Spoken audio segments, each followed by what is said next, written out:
We are live. Welcome in to the Sactown Sports Kings recap. We've got fans today. Ladies and gentlemen, for the Sactown Sports Kings recap.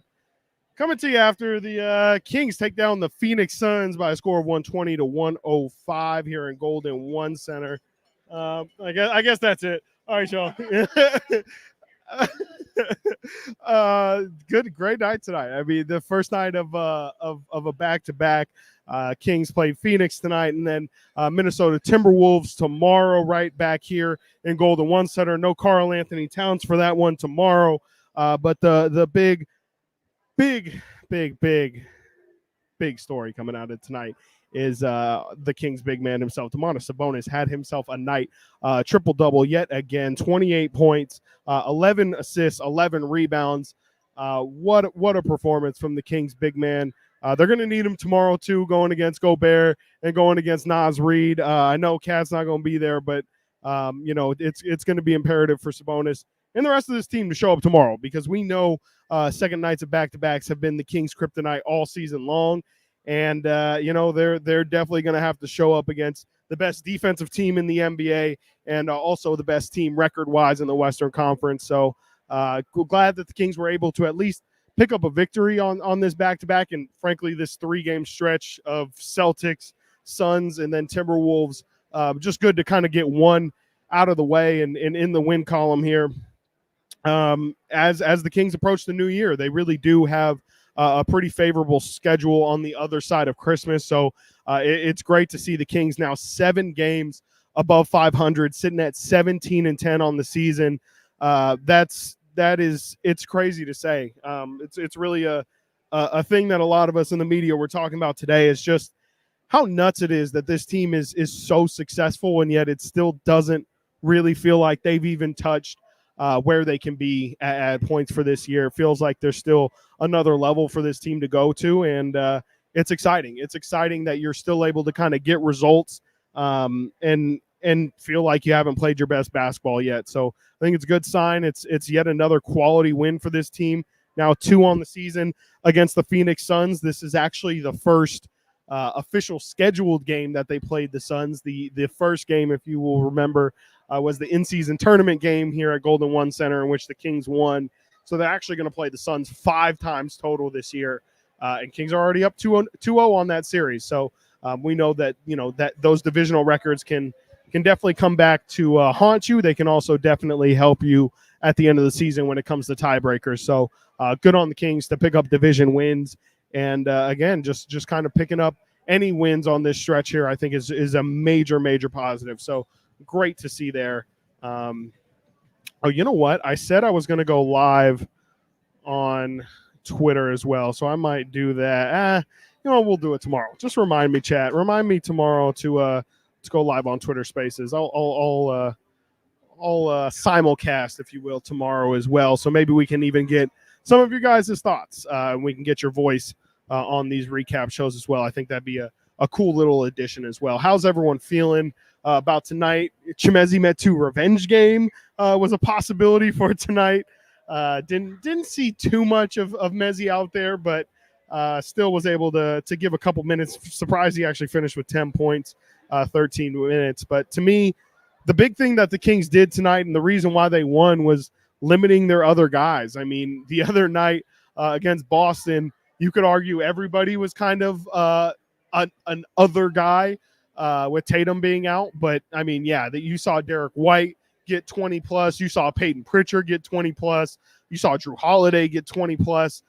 The Kings didn't allow, the Grayson Allens of the world, the Eric Gordons of the world to get going tonight and really made it on KD and Book to win in ISO. And I thought the Kings did a terrific job of just blocking off the spots. KD and Book are the best mid-range shooters in the NBA.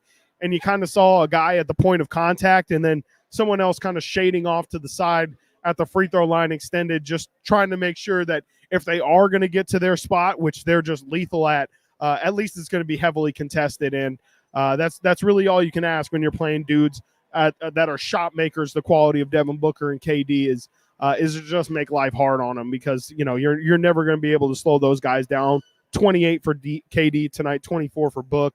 But it's about, getting Book to shoot 9 of 20, 0 of 3 from 3. KD never really got into a rhythm tonight. And I credit the Kings offense for that. Definitely they deserve some of the credit. I will also say, I do think some of it was also bad offense as well.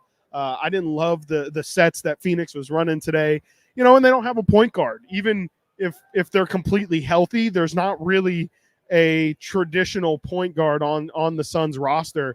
And so they just kind of have a tough time of not falling into ISO ball. And you saw that the Kings just kind of allowed them to play as much ISO ball as they wanted tonight. And they definitely were better for it. The Suns only finished with 17 assists, which has to be, if I had to guess, just off the top of my head, that's got to be a season low allowed for this Kings team. 17 is just, it's nothing. Devin Booker had 7 assists. Saben Lee had 4. The next highest had 2. So Kings just did a great job of keeping the Suns in ISO ball. And that's, a lot of teams aren't going to be able to win just straight up like that against this Kings team with the ridiculous rate at which they shoot the ball and the crazy efficiency at which they do it as well. And we'll talk about some of those efficiency numbers a little bit later tonight as I check on making sure that opponent assists here. Yeah, that is a season low by far. The lowest previously was actually, funny enough, the Clippers, when the Kings played them in LA, had 21 assists. So lowest mark of the season at 17 allowed for the Kings tonight. And it really felt like it. I mean, this game was pretty stagnated for really a quarter and a half. That first quarter especially was crazy long. We'll get into that in a second. But, the game really struggled to get into a rhythm because just free throws, and fouls called constantly. And so, I think that actually kind of weirdly worked to the Kings' advantage. And, Phoenix was just never really able to get comfortable and get into any sort of rhythm or really get any sort of momentum in their favor. So good on the Kings for minimizing that. And we've seen teams really just absolutely take off sometimes when they play the Kings, especially, again, in that third quarter against the Celtics the other day. It just felt like the second half started, Boston took off, and the Kings could just never slow them down. But how about that first quarter? How strange was that? How many of you all watching this stream saw or recognized that fourth quarter, that first quarter blunder by the I think it was the game official, like the in-game arena staff? I think actually kind of slipped up a little bit, and they added like 45 seconds, I think, in that first quarter when Malik got those 2 blocks, which were insane. He got those 2 blocks on the same possession, got a jump ball on the second block. And then, during that jump ball, for whatever reason, referees added 45 seconds and didn't take it off until it was like a weird stoppage of play. KD got fouled and sent to the line, and they didn't fix it until like a minute and a half later. It was really strange, and definitely not something I've seen before. So I thought that was interesting. I did not see it at all. And as it was happening, I was like, what the hell is going on in this game right now?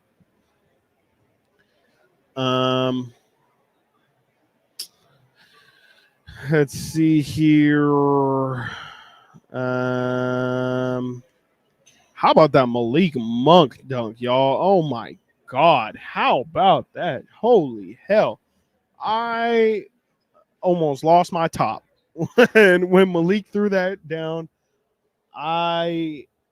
that's the dunk of the year to me. I know the Chris Dunn dunk in Utah earlier this year was going to always kind of be the bar that you needed to reach. And I know it wasn't on anybody, and it was a pretty similar style dunk, but the elevation and just the explosion and the anger, the veracity in which he threw that down, I don't know. Maybe it's just because we were in the building for this one, but this to me is going down as the dunk of the year from Malik. Just what it makes me want. I wish I could be speak a little freely, because there's words I want to use to describe Malik's dunk that I just can't. and I feel like the English language, or at least my English vocabulary, is not wide enough to properly say what I want to say about Malik's dunk without some FCC violations. And shout out Bonneville. So yeah, we'll just leave it at Malik's dunk was nasty, and know that there's a lot more that I want to say. Dwayne, this is interesting for sure. We need an upgrade at backup point guard. Agree. I thought Keon played good tonight for sure. He didn't hit his shots, but played really, really well defensively. And he just looks super comfortable. I'm liking what I'm seeing out of Keon Ellis, but I do think that there is I'm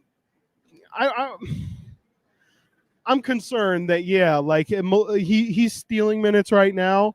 In the playoffs, I'm not saying Keon Ellis wouldn't be in the Kings rotation. I'm not saying he shouldn't. But it definitely is a spot where if you were looking to upgrade, you could definitely understand why they would want to get maybe just something else out of that position. I mean, I think Keon's kind of serving the job there, but there's definitely a different level that this team can go to if they add another player who can put the ball in their hand and really facilitate the offense and create some shots for their own as well, for themselves as well.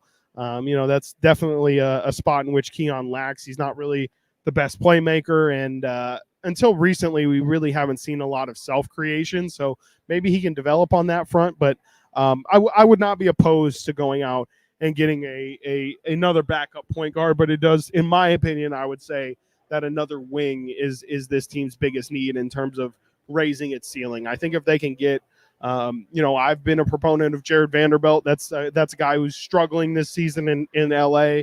But I still think the defensive tools that he brings would be a welcome addition to this Kings team. That's the kind of guy that I'm looking for at the deadline, though I know A, more names will become available, but B, you never know who will be available either. You never know what names are gonna be out there, and how situations change real quick. Let's see here. Just looking through the chat here. Hey, shout out Ian. Yes, my mic does finally work. I brought all the necessary cords. I brought my mic. I'm ready to go, y'all. This is an important back-to-back, and I realized that I came correct today, as did the Kings, and it was interesting. Amid Rock says he didn't notice the stoppage. I wonder if maybe with the beauty of commercial timeouts, maybe it wasn't that obvious on TV, but it was a really, really weird moment. This is an interesting question from Street Thumper. Is Malik gonna be in the dunk contest? He could. He definitely could. He's gotten the highlights. He's just young enough, barely, at 25. He's still young enough to feel like, he's probably still in the prime of his leaping ability, and wouldn't have to ice up too much the day after. It's a question. I mean, I don't think he's a game dunker, because there is a difference between in-game dunkers and, flashy, flary dunkers, just because Derek Williams, the Kings' Derek Williams, is a fantastic in-game dunker. He can dunk on people. He gets high up in the air. He would throw it down hard, but, he's not really the go between the legs and, do a 180 kind of guy. He's definitely more of as Brad Miller, as I'm just going to turn this. Can I turn that over to you? There's Brad Miller, y'all. Just kind of casually strolling by as I was talking about Malik's dunking ability. So I had to just kind of play that one cool for a minute. But it's definitely an interesting question. I feel like Malik is more than capable of doing it, but whether or not he kind of wants to go through the process of coming up with dunks and the India, I can't lie, the All-Star game is in Indiana this year, so it would not surprise me if Malik just kind of sets that one up, to be honest with you. I mean, it's an honor to be at All-Star Weekend. I don't think Malik has ever participated in All-Star Weekend before, unless it was in the rookie-sophomore game, but I something tells me Indiana doesn't have a lot to offer Malik Monk. So wouldn't surprise me if he skips out on it. But he's definitely more than qualified, especially at this point, to have his name thrown in the race. Okay, KingMe, I'm going to address you only because I honestly I want you to stop, brother. Okay, I don't know what you want from this team, KingMe. Like you're always in the comments, you're in the show comments, you're in this show's comments. We normally ignore you because honestly, it feels like you're just trolling. You're just trying to troll. What do you want? Like what do you want? Again, this team is 17-10. Yes, I will even say they have not played super well. They have not been world beaters this year, but they are still 17-10. And you need to think about on a relative basis for how this team has performed in the past. It's been so much worse than this. I don't know what you want. I have no idea what you expect out of this team. It seems like it's never good enough for you. Like, do you just want them to win by 40 every single night? I see you complaining about Mike Brown all the time. Like, you want them to fire Mike Brown? You think Mike Brown's not doing a good job? You think he doesn't have his team properly prepared every single night? What you think firing him and bringing in some assistant coach is going to be a good thing? You think instability is good for this team? Not sure what you want, KingMe. So just stop, brother. Just stop, get help, enjoy this team. If you're frustrated, I understand. Keep it to yourself because you're not bringing up good points. You're just being cynical, and frankly, no one's got time for it right now. Nobody's got time for it. Okay, if you're doing this so that maybe if this team completely craters, you can say I told you so. That's great. We all understand. We've gotten the point. Your message is received. Stop. Just stop until it happens. Until they are completely crashed. Just cut it, man. Because frankly, I'm sick and tired of scrolling and seeing you just hate. Like, bring up a good point, and I will gladly bring it to the table and we can discuss. But if you're just gonna hate for the sake of hating, brother, ain't no one got time for that. Okay, this is not the time. All right, now that that's done, maybe we can enjoy our night. Yeah. Yes. Interesting. Yeah. Okay. Yeah. Kingpin. I feel like you're literally the same guy. So I'm not going to go on a similar rant, but brother, I don't. Yeah. Just relax, brother. Just relax. Okay. Here.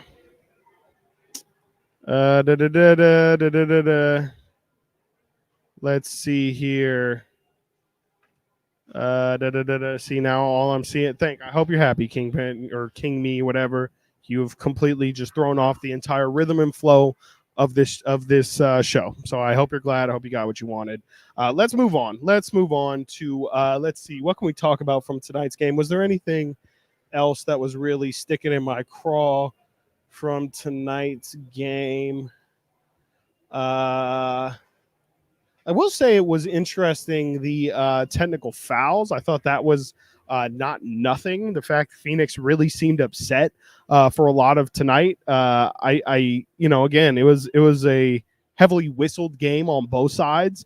The Kings had tons of foul calls on them. They were in the penalty with like 5 minutes to go in that first quarter.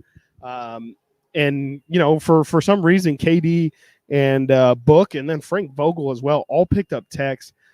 Phoenix was frustrated tonight, man. I don't know if this is a big thing that's been going on. I mean, I know they've been struggling all season long. I've watched a good handful of Phoenix Suns games. Honestly, they're probably the team that I've seen maybe second or third most behind the Kings.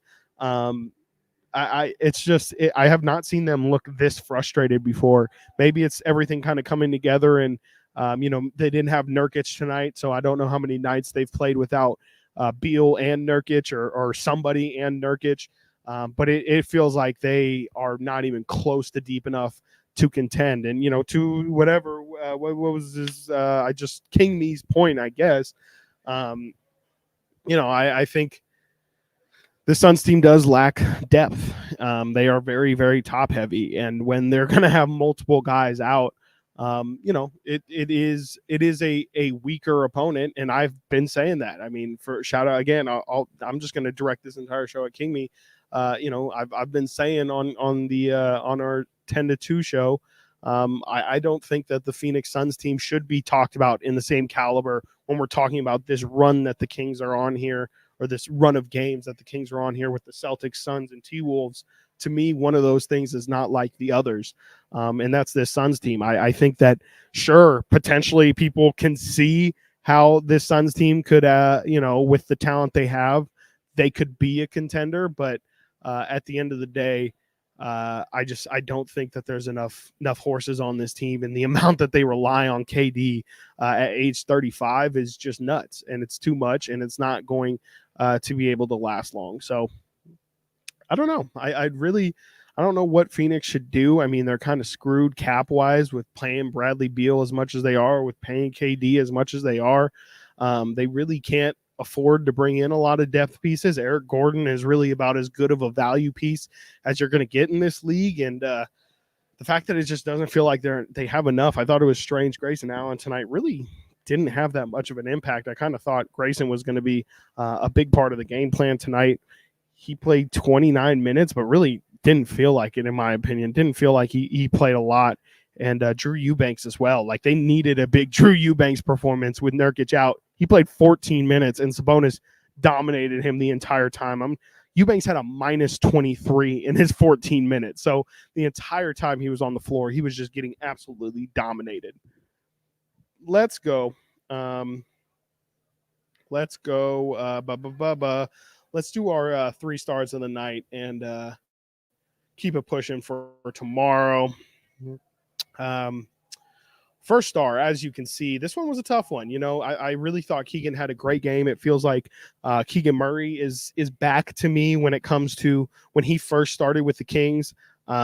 It really was. Obviously his summer league was incredible, but you had a feeling, or at least I did, that every time Keegan Murray put up a 3, it felt like it was going to go in. And if it wasn't going to go in, it was going to be because he shot it a little bit too strong or a little bit too soft. It was never left or right. It was always right on target. It was just a matter of, depth perception. And it feels like he's back to that level. It to me feels like every time he's open, I believe it's going in. And he's been on a heater since, obviously that 47-point game. Something clearly clicked. His confidence is up there. He's putting up 20-point games like they're nothing nowadays. Had a step back 3, which was incredible. I thought his foot was on the line, but then looked back at it. It was picture perfect.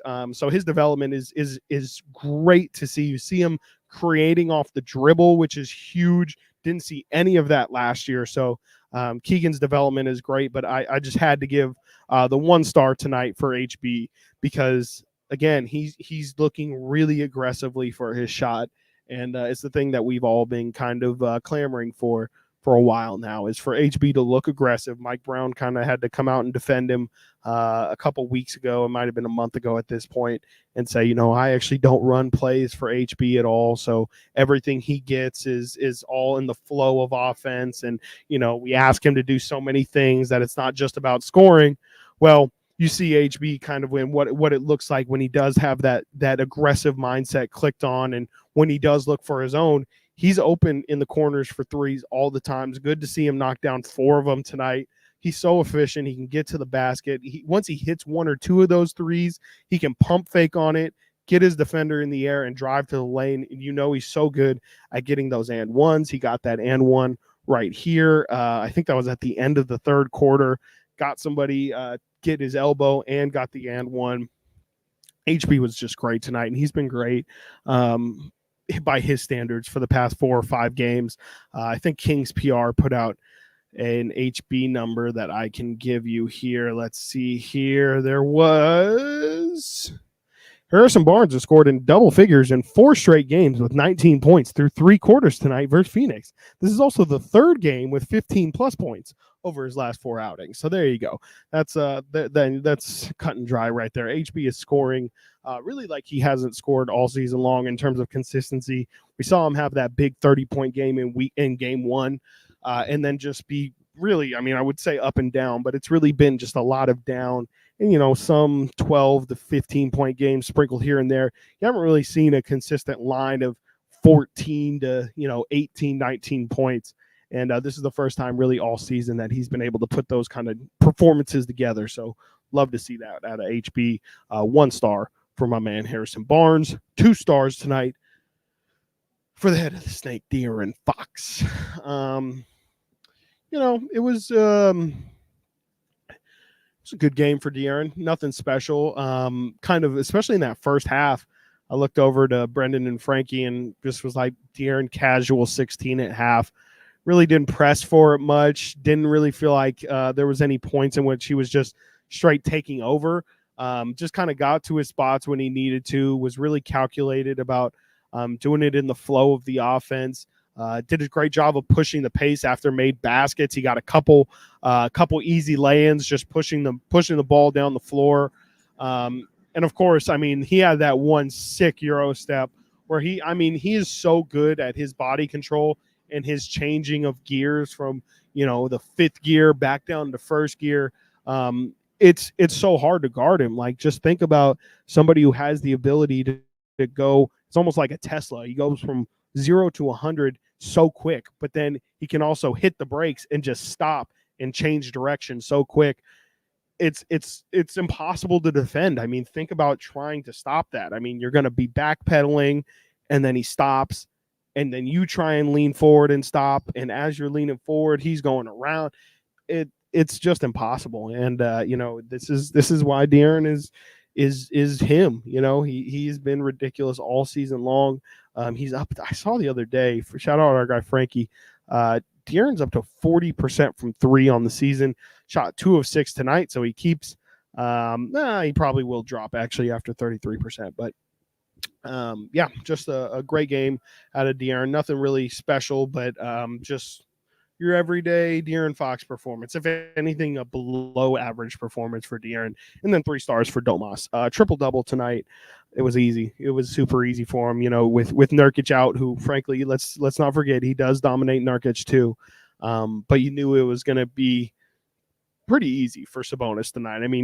The Suns just don't have the personnel outside of Nurkic to deal with him. Drew Eubanks couldn't deal with the physicality. We went over that. Minus 23 in 14 minutes for Eubanks. After that, it was Chimezie Metu. They rolled out Azubuike, who actually I thought gave him some good minutes. But if you're going to expect him to kind of try and slow down Sabonis, you're not going to be very successful. So I thought Domas was fantastic tonight. And again, I think tomorrow, looking ahead, when you look at that Minnesota Timberwolves game, it's going to be tough, but you're going to need Domantas Sabonis to not be a negative tomorrow, because I know Cat isn't playing, but Gobert is still the best defender in the NBA, at least when it comes to the center position. I know Sabonis can throw his weight around a little bit when it comes to Gobert, but then you have Naz Reid as well, who we've seen Naz Reid just absolutely kill the Kings in the past. And, he's the type of big who would give Sabonis a lot of fits because he's a mobile guy. He is mobile. He's strong as hell, and he can shoot the ball. So he's going to extend the floor defensively. He's going to make Sabonis run. And, he's also going to probably be able to bang around with Sabonis a little bit. So probably going to need Domas to have a game tomorrow. I don't know if he necessarily needs to have a performance like he had tonight, but he's definitely going to have to show up and make an imprint on Minnesota's bigs, because it's not going to be the same Minnesota team we saw last time. They're going to have Jaden McDaniels, who I've been praising this man for really weeks now. His defensive ability is absurd, and he didn't play the last time the Kings played them the day after Thanksgiving. And I think he's going to make a big impact. We know the Kings struggle with length and size, and Jaden McDaniels provides just that. He is a defensive lunatic. I don't think they'll put him on DeAaron. That would be overkill, but they're probably going to put him on Keegan Murray. It's going to be really tough for Keegan to get around him. He's strong. He's long as hell. He's going to be able to contest pretty much any shot Keegan tries to throw up, and also anything in the paint. Of course, Keegan's not the strongest, rim attacker. It's going to be tough for him to kind of get around a guy like Jaden McDaniels, and of course Anthony Edwards as well. Anthony Edwards will be in town He is well documented, saying that he likes shooting here in Sacramento. He's talked about how, for some reason, I think how backlit it is behind the hoops. For whatever reason, Anthony Edwards really likes it, and yeah, that does not bode well for the Kings. So hopefully Ant is thinking about Fire Wings tomorrow, which he is also well documented in saying he's a big fan of Fire Wings. I believe he said they're the best wings he's ever had in his life. So hopefully he'll be thinking about that and not focus too much on the game, because he's going to be a problem. He's going to be a problem tomorrow. I don't know who the Kings are going to try and put on him. I'll have to watch the tape on that game later tonight, because it's gonna be a tough one. Second night of a back-to-back. Minnesota's been chilling here since earlier today. I think they flew in. They played the Lakers yesterday. So they flew in earlier today, and the Kings obviously played tonight and kind of played their starters until the end of this game, which I thought was an interesting decision. Not quite sure why Mike Brown decided to play his guys so deep in tonight's game, but Sabonis 34 minutes, Fox 32. They're still a young team, so they should be able to have legs for tomorrow. But man, I don't know, with how they've performed on back-to-backs, it's just I would want my guys as fresh as possible. I will talk to y'all after that game tomorrow. Again, 7 o'clock, right back here at Golden One Center. You can check us out on the Sactown Sports 1140 YouTube channel and our Twitter page as well. My name has been Chris Watkins. Thank you so much. Y'all have a fantastic night, and light that beam.